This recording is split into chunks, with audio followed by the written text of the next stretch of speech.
Hi friends, welcome to social team பது channel. சூப்பரான ஒரு ரெட் சட்னி, கார சட்னி, தக்காளி சட்னி, இதுக்கு என்ன வேணாலும் பேர் வச்சுக்கோங்க ஃப்ரெண்ட்ஸ். செஞ்சிடலாம் வாங்க.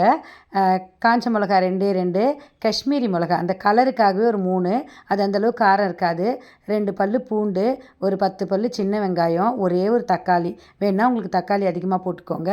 மிக்ஸி ஜாரில் காஞ்ச மிளகா, சின்ன வெங்காயம் உரித்தது, 2 பல் பூண்டு, தக்காளி, தேவையான அளவு உப்பு போட்டு மிக்சியில் அரைச்சோன்னு வச்சுக்கோங்களேன், இந்த மாதிரி இருக்கும். பார்க்கும்போதே நாக்கில் தண்ணி ஊறும் ஃப்ரெண்ட்ஸ். அந்த காஷ்மீரி மிளகா போடுறதுனால இந்த அளவுக்கு கலராக இருக்குது பாருங்கள். இதில் நம்ம எப்போதும் போல் கடுகு, கருவேப்பிலை தாளித்து கொட்டிக்கலாம். இது எதுக்கு நான் செஞ்சேன் அப்படின்னா, இன்றைக்கி நான் அரிசி அடை பண்ணியிருந்தேன். அதாவது அக்கி ரொட்டி சொல்லுவாங்க இல்லையா, அதுதான் பண்ணியிருந்தேன். அதுக்கு இது ரொம்ப ஆப்டாக இருக்கும்.